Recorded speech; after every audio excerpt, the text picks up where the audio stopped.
Pressurized, a short, punchy version of our main feed that gets right to the scientific point. If you like what you hear, you'd like to hear the full episode, you can find it in the same feed. And now, to get right to the point. When you do develop a cool new tool, the opportunity and the amount of scientists who are desperate for data from this thing. So we see this quite a lot. There's only so many opportunities to get that thing down there. There is a wealth of scientific data you could acquire. How do you organize who gets what the priorities are? Is it a battle of personalities? So I always think back to when you've got your mitts on an ROV. So we did a cruise to the Mid-Atlantic Ridge using the ISIS ROV. And this was an incredible opportunity for a lot of people to do things firsthand. They'd all sampled remotely and sort of done trawls and things. So it's great to actually have eyes and hands in the deep sea in order to do your work. But there was maybe 30 scientists on board then, and there's only one ROV. And even when it's doing sort of 24-hour operations, it can only do so much at any one time. And you can't be totally democratic. You can't just say, everyone gets 2 hours, because a little bit of data sometimes is less use than sort of none at all. So if you want to do something quantitative, you want to do, say, transect, you need enough data. You need to fly enough lines to have a good understanding of that area and to sort of test your hypothesis. But the really difficult thing then is of course, the poor pilot's there with 10 scientists sort of watching what's going on because it's incredibly exciting. And you are following this transect and you catch sight of something just to the sort of corner of the field of view. And there'll be some expert who is totally up on those animals, and if that is something important, that is something new. And do you deviate from the transect? Do you go and have a look? And where do you sort of draw that line? Because then you're not getting anything done. You're sort of kids in a sweet shop, and you're just getting distracted and charging around. And it's really difficult to actually stay on mission when we're all so excited by this stuff, but excited about different stuff in different ways. And you've got this one singular asset. So politically, it can be really difficult. An even bigger opportunity for a bun fight must be with the current space rovers. Think about how many different scientific groups want data from that, how diplomatic they have to be. I made a NASA friend on Twitter, and I'm going to ask him. To talk about managing a high-value asset and ensuring that everyone gets what they want without a fight breaking out, I'm chatting with Evan Hilgemann, mechanical engineer and rover planning at NASA's Jet Propulsion Laboratory. Thanks for coming on, Evan. Yeah, thanks for having me here, Tom. I'm really excited to talk to you today. It's great to have you on. We've had a little back and forth on Twitter, and I was looking forward to an opportunity to drag you on. You came across my radar, and I was like, that looks like an interesting person. I appreciate that. We have parallels between space exploration and deep sea exploration. And as we're going into these podcasts and digging into that further, it feels like there's more and more in common in how we operate and the sort of issues that we have. And one of them is we've got this singular submarine. It's the only one in existence currently. But the same when we've got an ROV, we've got one incredibly capable, incredibly valuable asset. And we have a whole team of scientists with varying personalities who all want very different things from it. And there's only so much hours in the day. So one of your roles is planning the paths of the Mars Curiosity Rover, isn't it? Yeah. So as part of my role as a rover planner for the Curiosity mission, we're basically responsible for all the mobility and robot arm work that the rover does, day to day on Mars. So we're generally interacting with various people on the science team to basically maximize the science output of the rover and minimize any risk to the hardware. And you guys have an even bigger hurdle than we face in that there's a massive time lag for you, isn't there? Yeah, indeed. Round trip time to Mars, traveling at the speed of light. So the speed our communications travel at is anywhere from 4 to 22 minutes, if I remember right. It's not something where we can joystick the rover around or control it with any semblance of real-time operations. Generally, the way we do things is that we put together a day or two of instructions for the rover here on Earth, and then we send that out to Mars. It'll execute what we tell it to do. And then we'll hear back a day or two later how things went.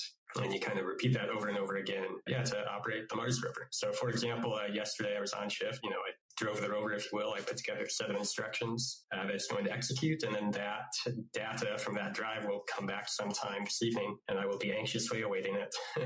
That's the first thing that springs to my mind is like, after a few years of doing this, do you ease into it, or is it an incredibly high-stress job? Because I'm a worrier, and I have autonomous gear that I throw over the side, and then that night I'm like, was that bit tangled? Did that sync right? Did that look okay? Yeah, we have little things like that. It depends on the plan, what we're doing and how complicated it is. So some days we're doing things fairly straightforward, from a driving perspective. Maybe there's not much on the way. It's an easy drive. Some days you're doing really complex and challenging things. And those are definitely the days where I'm waiting around for our downlink, the data coming back from Mars to get to Earth, and really curious to see what it might look like. So yeah, I think it's a similar mentality there regarding anxiety around seeing how your hardware performed. So you've got no tips. There's nothing to help me sleep at night. No, not. I've gone great so fast. Yeah. It's always the little things too. It's like when we're putting together these plans, there's a lot of thought that goes into it, and multiple people are looking at it. But then there's always like, wait, did I close that camera lens at the end? Did we do that? I'm not sure. So there are occasional stress streams or moments where you're going to bed and it's like, oh, I really hope we didn't forget to do X operation. And that's very much what it looks like. The commands that we're sending to the rover, they aren't in any traditional sort of computer language. It's basically special sequencing language that the rover is able to speak. So we're basically sending it individual commands. There's some number of commands that it knows how to do and knows what those mean.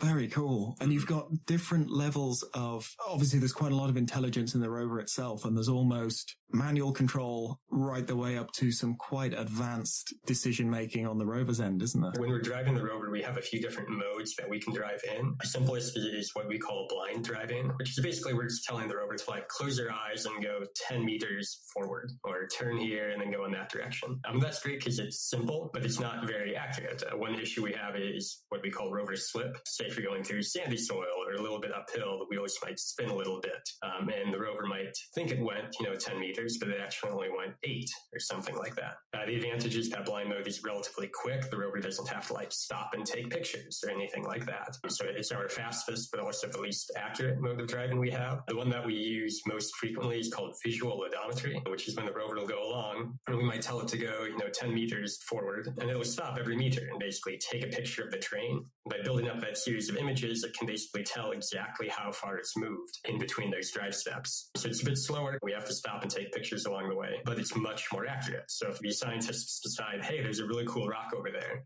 and we want to go poke it with the instruments on the end of the robot arm, we can approach that pretty accurately. I think that's what Casey adopted for the Orpheus program as well. And then there's a third and final sort of most advanced, but most time and processing heavy. Exactly. Flavor. That's the auto navigation. We typically only like to drive as far as we can see on Mars. So the rovers all have a mast sitting up on top of the rover. That's the head-looking thing. And there's a bunch of cameras on there that can basically make a 3D map of the environment. So stereo pairs of cameras. They'll build up a stereo map. And normally the range we get can be anywhere from 30 to 100 meters. And we're okay driving on top of that, but we don't just want to send the rover off the edge, what we call our mesh. So we don't just command that open loop. If we need to go further like that, we'll use auto nav, which basically means that we can't see the terrain, but if the rover's driving along, it can. So it'll stop and take a series of pictures basically in front of it, build up what we call a hazard map. So it's able to look for things like tall rocks and other hazards, and it'll basically start plotting its own course to avoid those hazards. We use that capability somewhat infrequently on Curiosity. Yeah, the AutoNav is very power and time intensive because we have to take so many pictures and do a lot of computation. It takes a long time for those drives to execute. And that also means it takes a lot more power to get a given distance. I was just going to add on, this is all on Curiosity. We basically have to stop to take pictures and think. One of the big advancements on the Perseverance rover, which of course just landed this spring, is that it's able to do something called thinking while driving. So instead of having to stop and take pictures and think about it for a couple minutes every meter, it's basically just going to be able to keep rolling, take pictures, do all the calculations while the rover's in motion. So they'll actually be able to drive a lot faster, and you'll probably see those capabilities being used more on Perseverance than what we have on Curiosity. I was wondering as I was reading about this stuff actually that, you've got a whole sort of ecosystem really, and you've got an energy budget, and any processing, any image processing, any creating a mosaic and things like that, it's all processor cycles, and that's going to have an energy requirement. Yeah, we have a very limited and a very fixed amount of power on Curiosity as well as Perseverance. Our power source is actually, there's a big chunk of plutonium in the back of the rovers.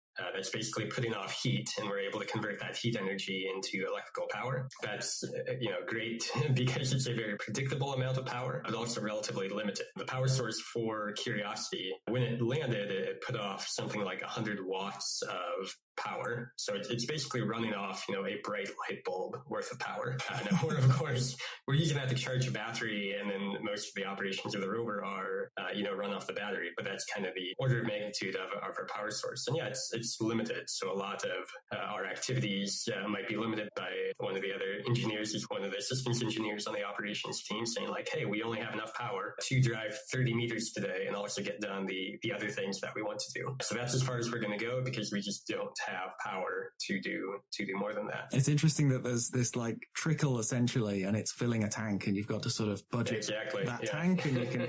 Is there any solar top up, or is it all the? No, it's all nuclear. Oh wow!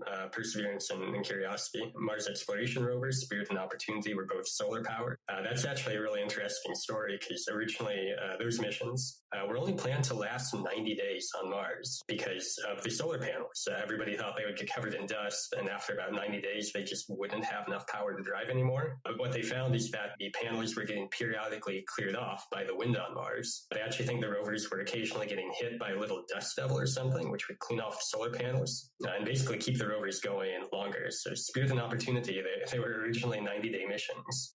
Because of this surprise benefit, Spirit ended up lasting 6 years, and I think Opportunity lasted something like 13 years on Mars, which is orders of magnitude beyond what the initial design life was. Suddenly the names take on new meaning, especially Opportunity. Yeah. It's like, indeed. Hey, this thing's still working. But yeah, it's interesting hearing the stories from the people running the rovers at the time, because they were expecting a 98-day mission, and then it just kind of kept going and going and going. And it wasn't a hard 90 days. It was like an estimated 90 days. People were probably bracing for less. Yeah, exactly. I mean, that was basically the mission was sold to NASA as a 90-day mission on the surface of Mars. I think they got their money's worth out of that one. We're hoping that Perseverance and Curiosity will last at least as long as well. They were basically built nominally for a 1 Martian year mission. That's the initial, what's called the primary mission. And the big reason for that is that ensures that they're designed to survive all of the seasons on Mars. So 1 year on Mars is about 2 years on Earth. But if you can survive, 1 season on Mars, why not 2 or 3? Yeah. Although the primary mission for these rovers is a couple of Earth years, the hope and certainly the intent is that they would last much longer on the surface. A lot of the big hazards for the rovers are things like thermal cycles. So on Mars, it gets really cold at night, right? I forget what the overnight temperatures is. Something like, minus 80 and minus 100 degrees Celsius. Daytime highs might get up to around freezing. So you have this huge temperature variation that the rovers are going through every day. From the engineering side, one of the most distressing delicate components love that. The thermal cycles, all those wires and all the harnessing and the electrical connections, everything becoming brittle and expanding and contracting. And, oh, geez. So it's quite a challenge from an engineering perspective to make sure everything will survive. I've got a sense of like a cycle to this routine. So even though you've got a 22-minute delay, do you have sort of times where there's no communication due to where the planets are positioned? It feels like you've got a daily cycle here almost. So ideally, the way that the rover operation would work is that basically, while it's daytime on Earth, it would be nighttime on Mars. So while the rover's sleeping, it's generally not doing anything at night. We're basically putting together instructions. And then at about 9 a.m. on Mars, we send all the commands to the rover for the next day. It goes to work during the Martian day while we're asleep on Earth. And then in its evening, it sends back information in the morning on Earth, and you're basically able to redo that over and over again. Now that's challenging because a Mars day is not quite the same length of time as an Earth day. There's about I was going to ask, are you living on Martian time? I am not. There's about a 40-minute difference between a Mars day and an Earth day. Mars day is a little bit longer. So the first 90 days of a mission, the operations team will actually live on Mars time. So the Perseverance operations team was living on, exactly.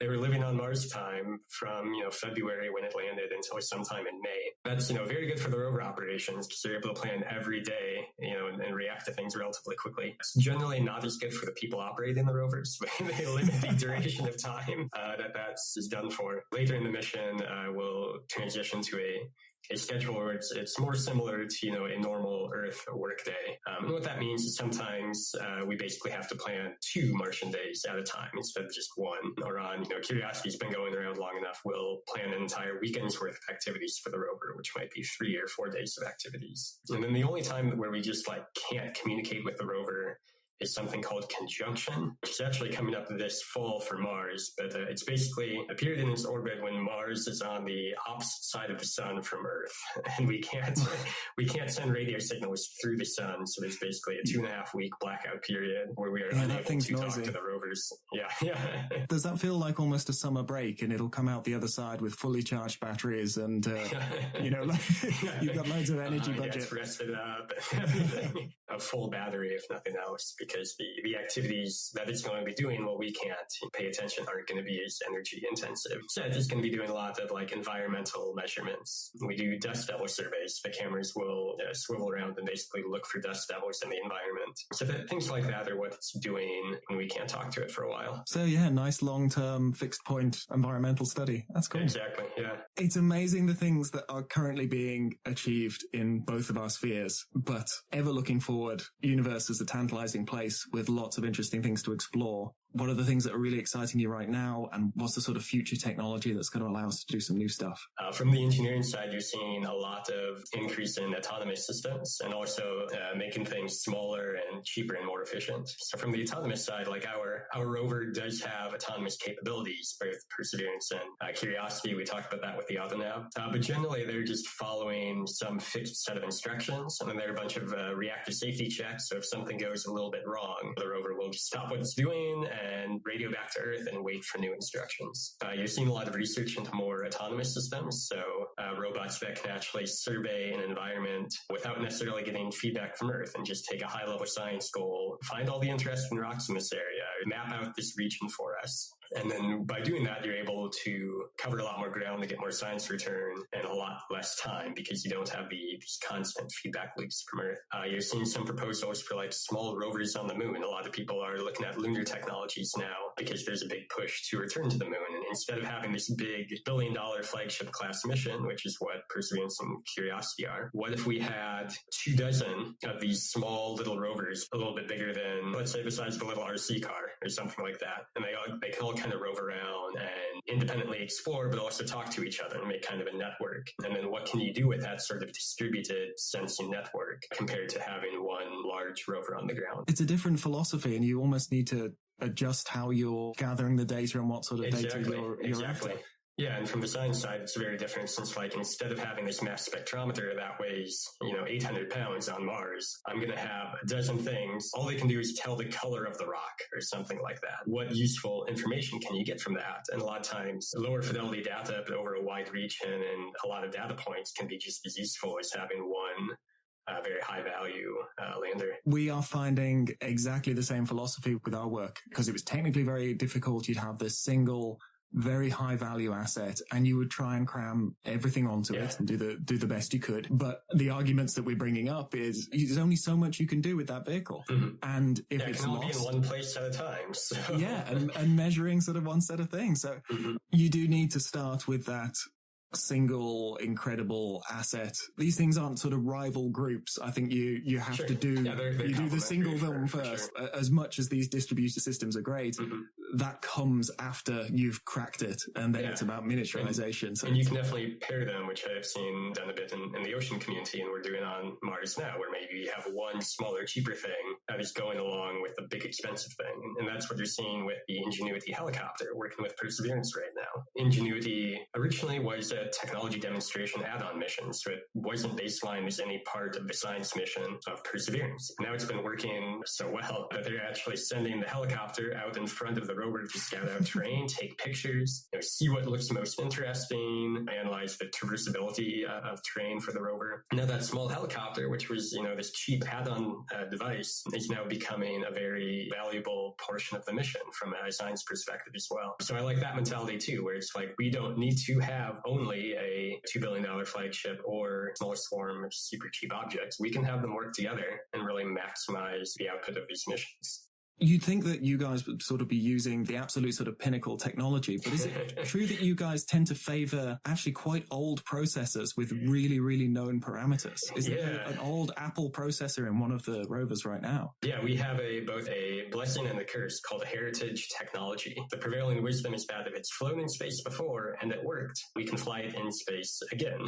That can lead to this kind of troublesome loop where it's really hard to integrate and infuse new technologies into spacecraft. The issue about processor. I believe the processor, the main computer for Curiosity, was originally designed in the 1990s. There are all sorts of parallels you can make for how much more processing power your cell phone has than our Mars rover. And there are a couple different reasons for that. When it comes to processing, we're really worried about radiation damage when we're in deep space. Mars doesn't have the same protective shell that Earth does. So in the 90s, there was a particular computer chip developed to be very radiation hardened, and NASA put a lot of time and money into developing that and to try and remake that technology and requalify it for space, but with more processing power is something that's very expensive and time consuming to do. So the easiest thing to do if you actually want to launch something into space, which is our goal, is to basically use the old technology. It leads to some really interesting side effects as well. One of my original jobs at JPL, I'm actually in the Technology Infusion group, which is a really cool title, I think. You guys have such good titles. I know, right? Yeah. But yeah, part of my original job description was basically to try and identify new and upcoming technologies and actually get them infused into flight missions to try and get past what we call the technology valley of death. That's an actual term. But basically what you see happening is there are a lot of people at JPL and elsewhere developing new technologies that show a lot of promise. They get up to a certain level of maturity, but then it's really hard to actually get them on the flight missions at that point because everybody just wants to use, the same thing that's worked well in the past. So part of my job is identifying what are the highest value new technologies and how do we actually get those onto flight missions. And I understand both sides of it. It's like we're never going to advance unless we embrace new stuff, but the tried and tested and proven in such a harsh environment, these parallels are fascinating because we come against the same stuff. I'll notice a new piece of technology and I'll be just like, Alan, come on, look at this. This is half the size and it's so much cheaper. And he's like, but we know what we've got works. Yes. And if it's a flotation device or something that could implode, it's like, this is new tech. We know when a glass float looks like it needs to be retired. We're sort of part of that as well. Like we've got our eye in. We've had the bad experiences to know when something isn't looking right. But yeah, when we take on something new, there's a learning curve and there's a risk to that. Definitely. We'll retire some of that risk by trying to do like technology demonstrations in space as opposed to being part of the main science mission. And that's, again, going back to the Perseverance and the helicopter Ingenuity example. Ingenuity is a technology demonstration. The whole intent of that was just to show that a helicopter can fly on Mars. And if that's the only thing it did, that would have been a success. But the whole idea of flying Ingenuity is that by proving this technology out on a small scale on Mars, you're basically opening the door up to larger and more capable missions. Going back to a little bit of history, you saw that with the Mars rovers too, where the very first rover that we landed on Mars was a little device called Sojourner. It was about the size of a microwave. It landed in 1997 as part of the Mars Pathfinder mission. It didn't do a lot, it just kind of drove around in the region of the lander, poked some rocks and whatnot, did a little bit of science. But that was also a technology demonstration mission. That was just an add-on to the primary lander with the idea that if this works, it'll really pave the way for larger and more ambitious rovers. We have a 1-ton nuclear powered, we have two, 1-ton nuclear powered rovers on Mars. That technology demonstration was very successful. And part of the idea with this helicopter is that by demonstrating this technology, we could, in a similar way, work our way towards larger and more capable flying vehicles on Mars as well, which would be really spectacular, I think. We're seeing the first generation of now proven technology, so we're going to see a lot more choppers in space. Yeah. There's so much we can learn from each other. I think we're facing very similar problems. I think there's a lot in terms of management and in almost the personality of our communities. We could exchange quite a lot. And I'm really excited to see evidence that we are working together. There are projects that go hand in hand. Thanks so much, Evan, for having a chat. I really enjoyed that. Absolutely. Thank you for having me. Hello, this is oceanographer Don Walsh. I'd like to talk about the relationship between NASA, the Antarctic, and space exploration. While there are critical concerns for freshwater availability on planet Earth, water in all its forms, liquid, ice, and vapor, is ubiquitous in our cosmos. And where there's water, there can be life. There are 9 oceans in our solar system. However, Earth is the only planet with liquid water on its surface. The other oceans are found under thick covers of surface ice. If both liquid and frozen water are counted, then Earth ranks 5th out of the 9 in volume of its oceans. Most of the solar system's oceans are on satellites, that is, moons of the planets. Our world ocean on planet Earth contains 321 million cubic miles of salt water, a huge volume considering that all 7 billion people on Earth could fit into just 1 cubic mile.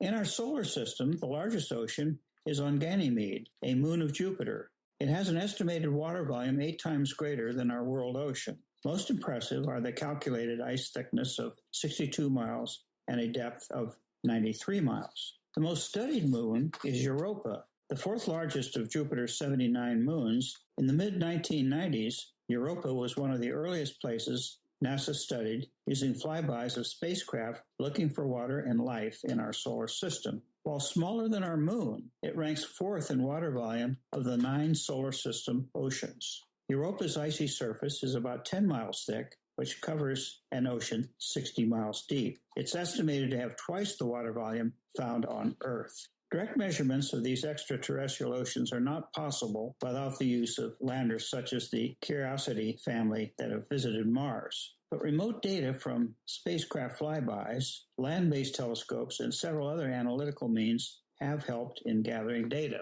Using this multi-path approach, it's been possible to infer a great deal about the presence of water on the bodies studied. NASA has been a serious investor in the development and deployment of through-ice probes for the lander. An example is in the Antarctic, the one place on Earth where there's thick ice cover over an isolated ocean. At the Russian Vostok station in East Antarctic, the ice thickness is up to nearly 2 miles thick.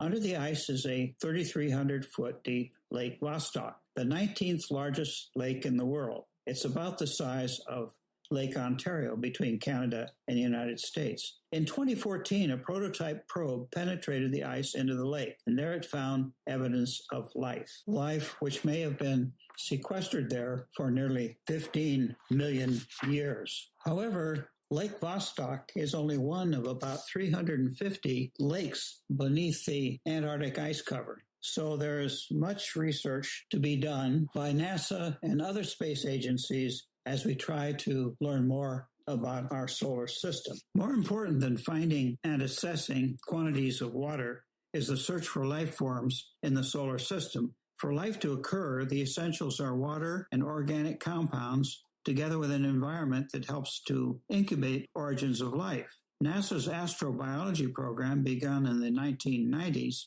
is supporting extensive work to detect signs of life. Under this program in 2018, they launched the Oceans Across Space and Time project to find and assess water in our solar system. In summary, the best estimate is that the volume of liquid water in our solar system is 25 to 50 times greater than the water on planet Earth. But it's all a work in progress on this frontier of exploration. If NASA's plans to send multiple landers to planetary moons in the next decade are successful, then perhaps a new type of scientist may evolve, planetary oceanographer. Well, that's all for now, and thank you for listening.